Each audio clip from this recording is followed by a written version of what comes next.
Moderator, Pak Tony, distinguished friends, fellow nation. Assalamualaikum, salam sejahtera, salam reformasi. Waalaikum, tajahau.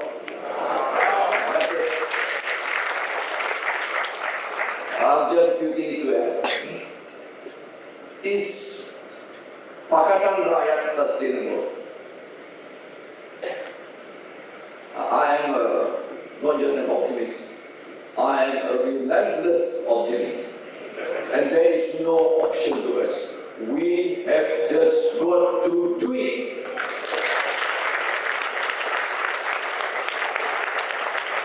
This country has gone to the top. And I don't need preaching blue on that. I'm not just facing converts here. I don't want to be preaching to the preachers. After the last March 2008 election, what has happened is simply this. I kept telling, wherever I drama, I say this. The last March 2008 victory wasn't the victory of three opposition parties. It wasn't about the victory of PKR, DAP and PAS alone. Indeed, the victory is about the victory of the coalition of three races, three cultures and three main religions of this country.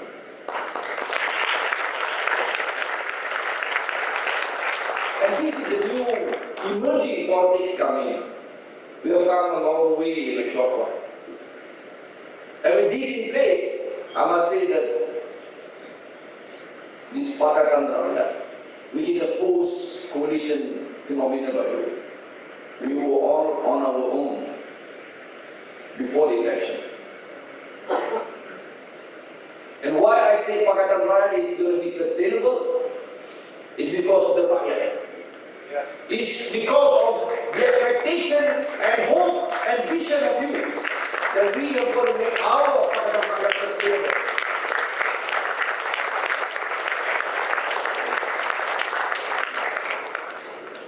If you see into the eyes of the Rakyat, and especially from where I come from Kuala, rural, there are poor Malays, there are poor Indians in the state, and there is one old Chinese uncle who is living under the bridge of Kuala in a place called home. Rumah Cardboard. And all these years, and we are about one of the most resource per capita nation, one of the richest resource per capita nation on earth. And yet, if you look into this abject poverty, it's just unbelievable. And an economist in the Age, right after Tun stepped down in April 2004, said this in his column. And it's from Morgan Stanley, Singapore based. I still remember his name, Dan Liang. And he wrote, for the last 22 years, 100 billion USD, the equivalent of 360 billion RM, went to the drain because of the various practices of cronyism, bordering corruptions in the way this country is managed. And after Kuala took over, I don't think we have gone any better, perhaps much worse off. And now we talk about one Malaysia. KPIs, KRA, whatever, everything. KPIs cannot be measuring leadership. What it could do is just to say we will bring down corruption, the street crimes by 20%. What he promised are just percentage and numbers of which they pledged to do in the 6 key result areas. What they cannot do is essentially to bring forth a leadership that will be accountable, a leadership that will be transparent, a leadership that will really bring about true and real reform that the Rakyat are all waiting for to this day.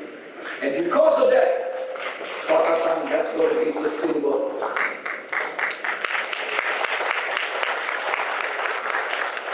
I believe in the new politics, and the new politics is not about politics of Pakatan.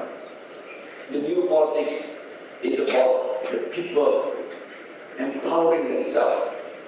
Because democracy is, at the end of the day, voters making informed decisions. And our Rakyat and our voters are now truly experiencing what is known as the enlightened era, after the new enabling media, of the new media, of the alternative media, both online and offline. And because of these new media, bloggers like our good hero, Rakyat, Zoro,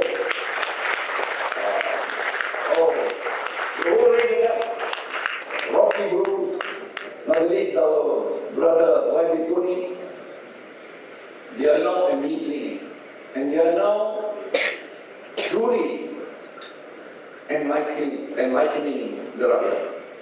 And because of this new media, we have this new politics. And the new politics is actually the politics of the citizen, the politics of the civil society organizations, the politics of NGOs, and as well as NGIs, like many of you, non-governmental individuals, who may not be partisan to any party, but only partisan to truth, justice, and the well-being of the citizens.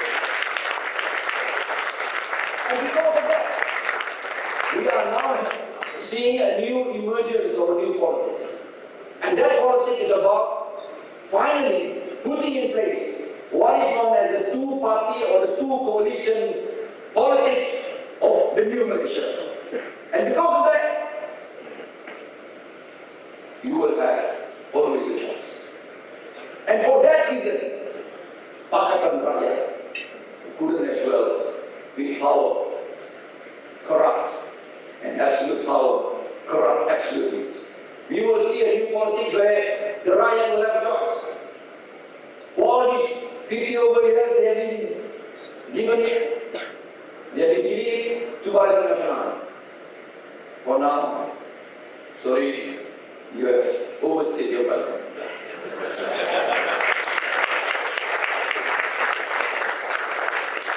We are not so anxious to get over to Putrajaya. We know running 4 states is such a tall, wondrous task. But because, as I said earlier, that this country is really going to the top. But the Rakyat, if they are looking at us, and the reason why I say there is no choice for Pakatan, say to pull ourselves together into a viable, sustainable Pakatan, so that we really face the Barisan Nasional the next time round, and this time round we are hopeful for a victory at the federal level.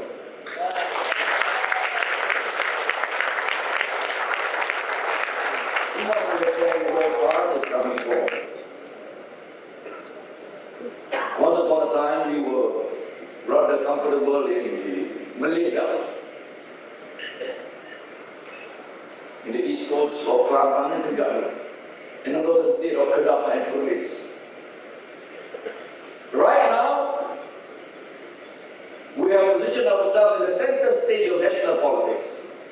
Once upon a time, we were in a way not able to contextualize to the greater demography of Malaysia, the truly 60-40 demography of Malaysia, a real mixed, truly plural society.